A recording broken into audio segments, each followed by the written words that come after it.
fica disperso no tempo. Isso faz também com que ele fica pouco definido, como se ele está se transformando o tempo todo no decorrer do tempo, constituindo algo como uma mosaica de sentidos.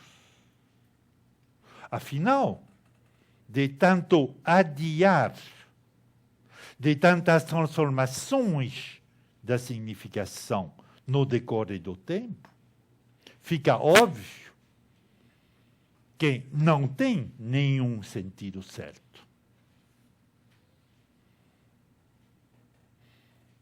É claro que é difícil, ouvindo assim falar desses conceitos, entender com os ouvidos, entender essa diferença entre diferença e diferença, não é?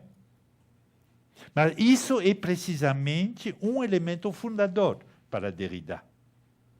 Daí o título do livro dele, A Escrita e a Diferença. A questão da diferença não pode ser, como é na teoria linguística, adotada por Jacobson e Lévi-Strauss, somente ligada à fonologia, ao ouvir da língua falada. Todo ao contrário, disse Derrida. A diferença está sempre inscrita, não só falada. E por isso ela tem tudo a ver com a escrita.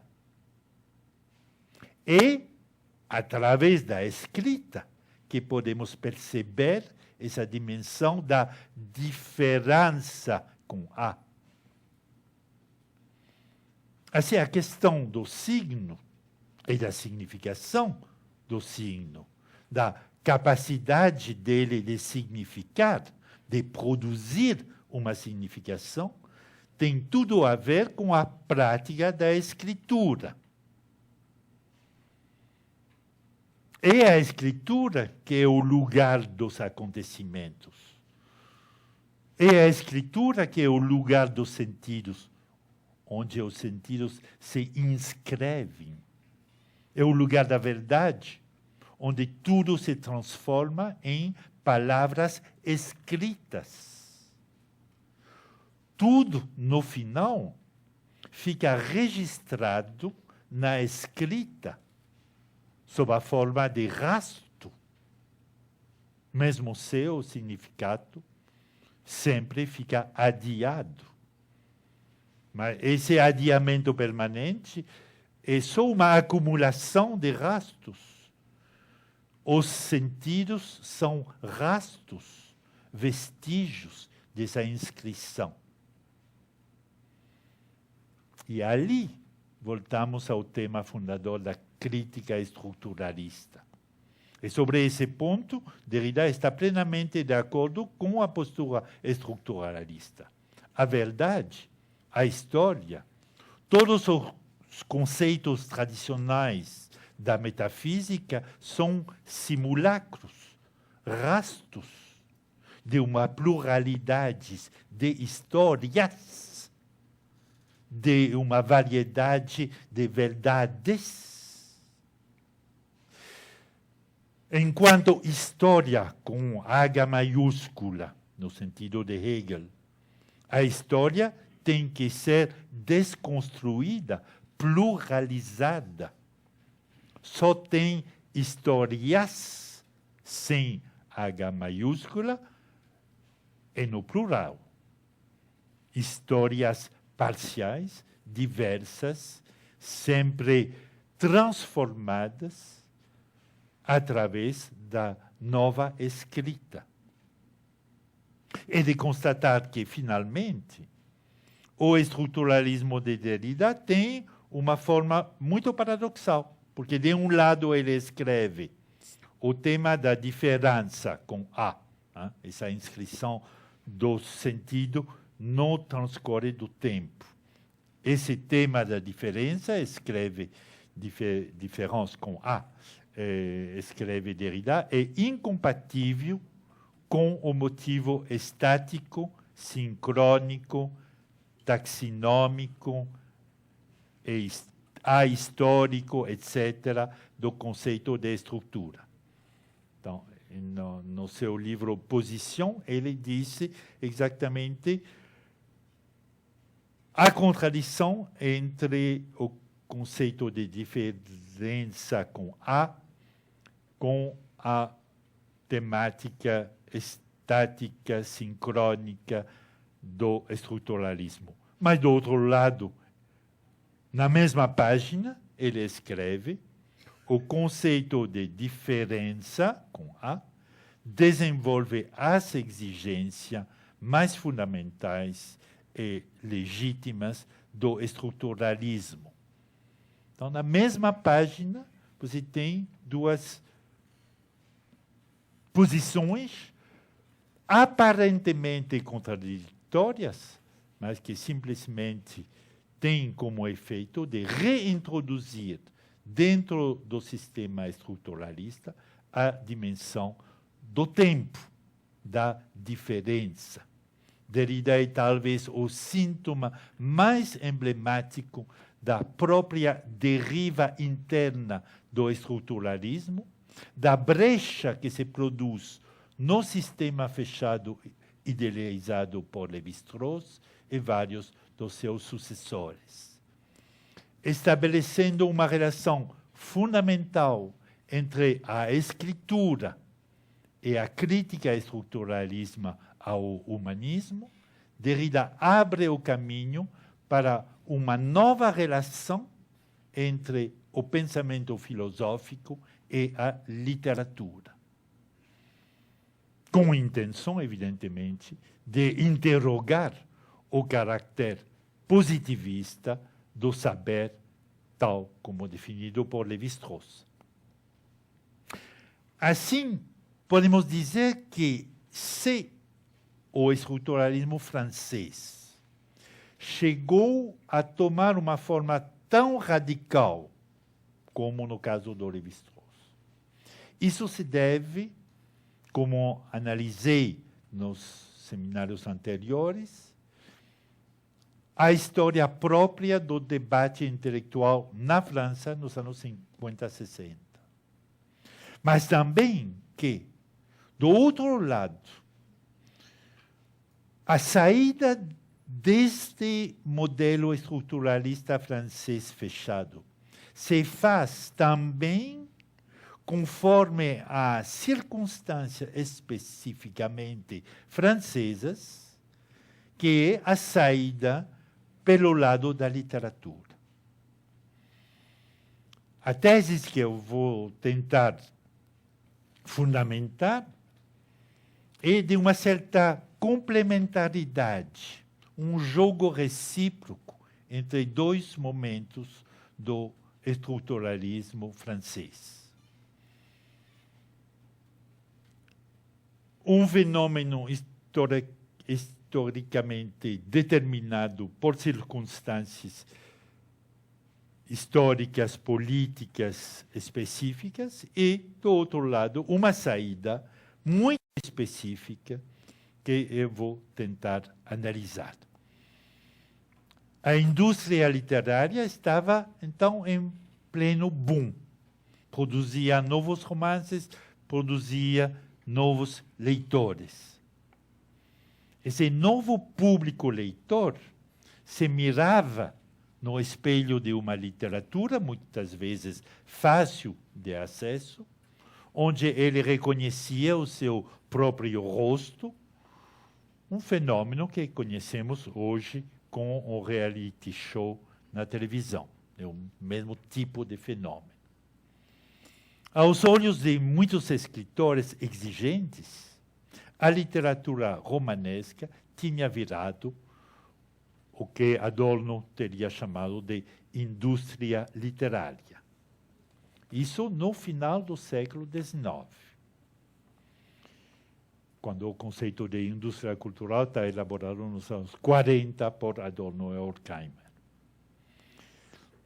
Então, frente a esse aumento da produção e do consumo da literatura, a posição de Mallarmé, sem dúvida, se caracteriza pela dimensão elitista e antidemocrática dos seus argumentos, que se sumam no conceito de reportagem universal reportagem. A essa literatura de consumo que o Mallarmé chama de universal reportagem se opõe, pois, a poesia, a única, para Mallarmé, que merece realmente o nome de literatura. A partir desse momento, se pode dizer que a história francesa da literatura tem tido, implícita ou explicitamente, dois conceitos de literatura. Um conceito que vai para o lado da narração tradicional, do romance como um gênero que enfrenta constantemente o perigo de cair na literatura popular e no jornalismo, essa reportagem universal. E a outra, a verdadeira literatura, poética, aquela que se afasta do uso comum da linguagem, que busca as suas fontes na poesia e no trabalho sobre a língua, que testemunha do esforço para se afastar do uso comum, seja das formas narrativas, seja da linguagem mesma. Assim, o requinte, a sofisticação, no caso de Mallarmé, até a escuridão, aparecem como os emblemas da verdadeira literatura. Ela preserva a escritura de se perder no blá blá blá da conversa comum. A escuridão, também no caso da escrita de Derrida, que muitas vezes é muito escura, é como o sintoma da complexidade, um rastro da complexidade, um testemunho do fato do sentido nunca ficar definitivamente transparente, determinado, óbvio. Atrás de cada palavra sempre tem uma porta aberta, aberta para um sentido diferente, para outros sentidos. Como se a linguagem, por ter tido tantos usos diferentes no andamento da sua história, tivesse sempre carregada com a possibilidade de ser entendida de uma maneira diferente. Assim, o trabalho do escritor se apresenta como um trabalho na espessura das camadas da língua. Uma pesquisa que vai atrás dos sentidos possíveis, uma atividade entre arqueologia e construção. E a conclusão dessa maneira de entender a escrita como trabalho sobre a língua fica claro. Nunca se pode pensar na escrita como um sistema de significação fechado. Então, essa clivagem estabelecida por Mallarmé entre a verdadeira literatura e a universal reportagem tem se repetido várias vezes no transcurso do século XX, na tradição francesa. E por isso estou insistindo sobre o fato de que aqui se trata de uma especialidade francesa. Por exemplo, tomamos o surrealismo. Esse movimento literário, surgido dos massacres da Primeira Guerra Mundial, vira as costas ao romance como forma narrativa, e tem um exemplo, quase um manifesto de Breton a respeito, quando ele escreve: nunca escreverei A Marquesa saiu às 5 horas. Às 5 horas. Bom, a Marquesa saiu às 5 horas e, para ele, a definição do que é a narração romanesca tradicional. Para Breton, isso significa nunca escreverei um romance. Após a Segunda Guerra Mundial, essa oposição perdura na distinção feita por Jean-Paul Sartre entre a literatura feita e a literatura a ser feita. O dever do escritor é de levar uma diferença, um diferencial na sua prática da literatura. Dar um sentido mais puro às palavras da tribo, como dizia Mallarmé. Então, você vê Mallarmé, surrealismo, Sartre e, vamos seguindo, 20 anos depois, Roland Barthes também retoma essa distinção. Quando ele escreve um ensaio sobre o tema escritor, escrevinhador. Para Barthes, uma cita do prefácio aos Escritos Críticos, de 1971. O escritor é um experimentador público. Ele varia o que ele recomeça. Obstinado e infiel, ele reconhece uma arte só, aquela do